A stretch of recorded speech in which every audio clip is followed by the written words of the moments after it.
Welcome back to Recap World, spy enthusiasts. Before we dive into what happens next, we have to look back at the wildly unexpected, deeply emotional journey that was A Man on the Inside Season 1. If you thought retirement meant shuffleboard and early bird specials, think again.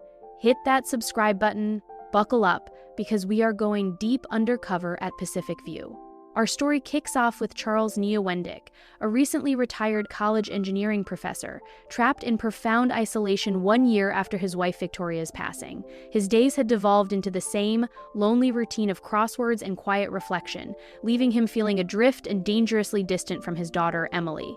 That routine is violently shattered when he spies a tiny classified advertisement placed by private investigator Julie Kovalenko, and Charles is instantly inspired to roll the dice on a new adventure and find a fresh purpose. Julie had been hired by a nervous client to solve a perplexing series of thefts at the exclusive Pacific View retirement community in San Francisco, centering on a valuable missing family heirloom, a ruby necklace. Her challenge was finding an operative who could seamlessly blend in. Charles is hired as the perfect operative, the man on the inside, capable of moving in as a resident to solve the case. Charles moves into the facility and is immediately forced to establish a difficult dual life. He fabricates a complex lie for Emily, telling her he's just taking a community class at the home, hiding his new identity as a sleuth. His cover requires him to constantly record covert audio memos for Julie, chronicling his minute-by-minute observations of fellow residents and staff, all while remaining alert under the highly suspicious watch of the home's managing director, Diddy Santos Cordero.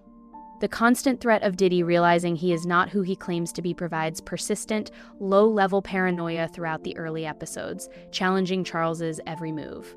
While the investigation is his primary focus, Charles can't help but make real connections. He bonds with residents like the flirtatious Virginia and the quiet Elliot, but his most significant and genuinely heartfelt friendship is established with the philosophical Calbert. However, because Charles has to treat his closest confidantes as potential suspects, this deceit immediately begins to complicate his mission and deepen his guilt.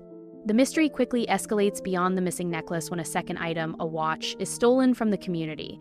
Charles and Julie begin to pursue fruitless leads, including staff member Jalen, but nothing sticks. The stakes fly off the charts when the stolen watch is strategically planted directly inside Charles's own room.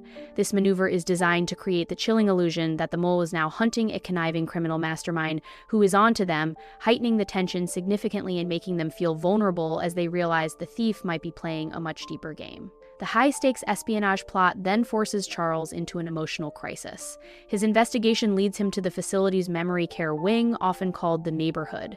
The simple exposure to this area deeply upsets him, triggering painful flashbacks and revealing a heartbreaking truth about his late wife, Victoria, who had suffered from Alzheimer's. Charles had carried immense, agonizing guilt for a year, having broken a promise to Victoria that she would never need institutional care. Though she tragically passed away before the move was official, the guilt over arranging it and deceiving his new friends becomes unbearable. Charles realizes his professional mission is inextricably linked to his personal healing.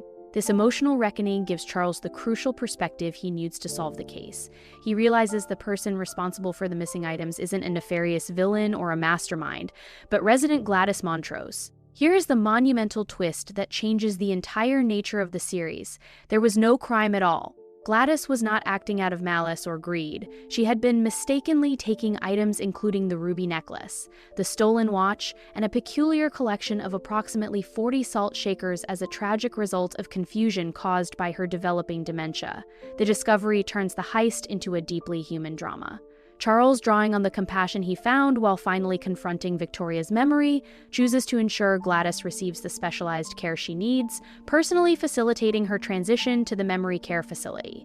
The theft case is closed with a compassionate resolution, not a conviction or an arrest.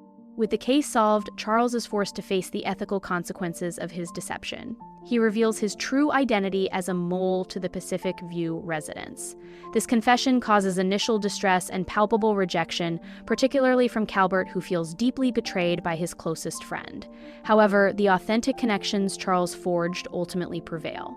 The residents, led by the steadfast Virginia and eventually Calbert, recognized that the genuine friendship they built was the real Charles. The two friends reconcile, playing a healing game of backgammon, symbolizing that their bond was never a lie. Finally, Charles makes peace with Emily. He opens up, sharing the full, difficult truth about Victoria's struggle and his lingering guilt, allowing them both to start healing and forge an honest new father-daughter relationship.